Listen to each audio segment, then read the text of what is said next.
sugar suppliers in many countries. In the meantime, back to sports. And quick point scored by Farm Fresh. Kaya ni Tricia yan. And just a quick generator and source of points. Hop! Nicely lifted by Galang. Back row at work. Ito. Hindi na abot si Genesis. Kita mo yung mga officials doon. Hayaya. 2-0. Uy, nagagawa yun. Into the back. Row. Good set. Huli. Ganda ng block. Yes. Jimenez. Lamang ang Farm Fresh ng dalawa. Third one, they took the second set after losing the first. Lumusot. Ang hirap din nun for the middle blocker of Farm Fresh. Says Madrigal. Serving. Good serve. Uy, over. Regalo, hindi na ibaon. Off the hands. Chance to attack here. Huli ka! Saan ka pupunta? Naunahan din ng blockers. All that length. And ang ganda rin ang pwesto niya. Kahit na humahabol lang siya sa Uy.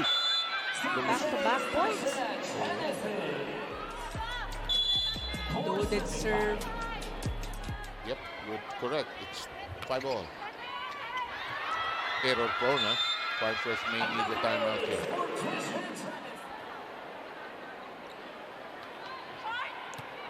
It sails down cleanly. Return to sender. Elevated na bore. Off the hands there. Hidden by the combination plays, actually. And she has good movement on the floor. But look at this. The veteran continues to power her way through.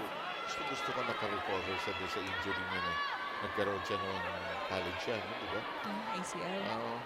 Grabe yun. Everybody in the volleyball community is saddened by that. So nice that she has bounced back from that. Oh, kept alive by the back row players. Oh, unable to handle it. And we will have Capital One ahead at the technical timeout mark, 8-7.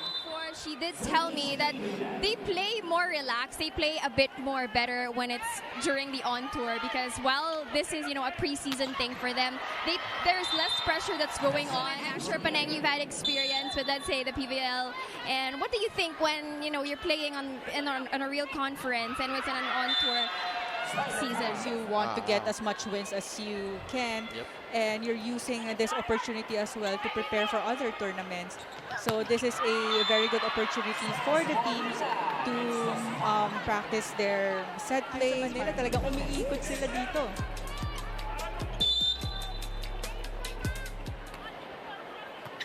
Tatlo ang lamang ng Capital One. Tablang sets natin.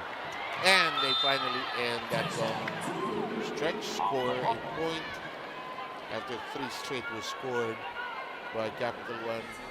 Farm Fresh. Off the hands of the blockers. Likot ng kamay din ni Tricia Tubo. Kanina, tatlo yung lamang ng Farm Fresh. Naglaho na yan. Good defense. Tabla tayo. 3 up, 3 down. 3 on one side, 3 by the other as well. Ang big story pala mamaya kung makakalaro si Jagger at Jagger yung sa Greenland. Ang ganda yung abangan. Madaming nag-aabang dyan. Yes. In the meantime, look at this. 4 na yan, ha? Kasi tumasal kayong bola, we know na papaluin niya na malakas. Yeah.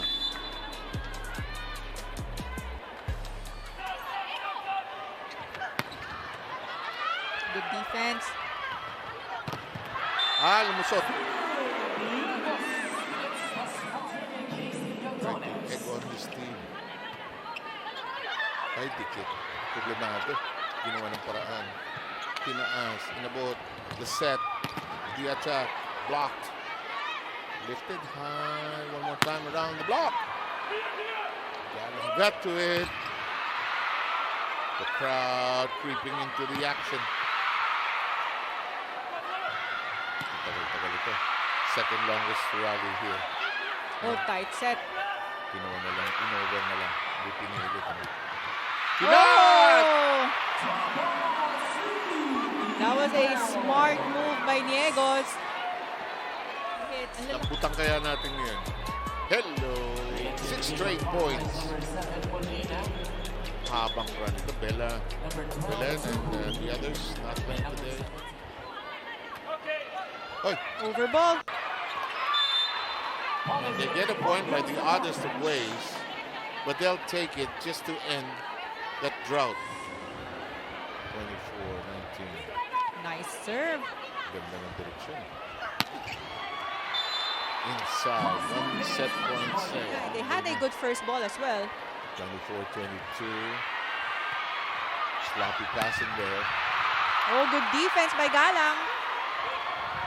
Nabor. And that should do it.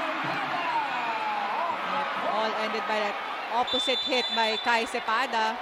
Who has been a contributor in the third set for Capital One. Fourth set, watch this last sequence, the final point. Farm Fresh managing to save 3 set points, but we'll take a short break to prepare you all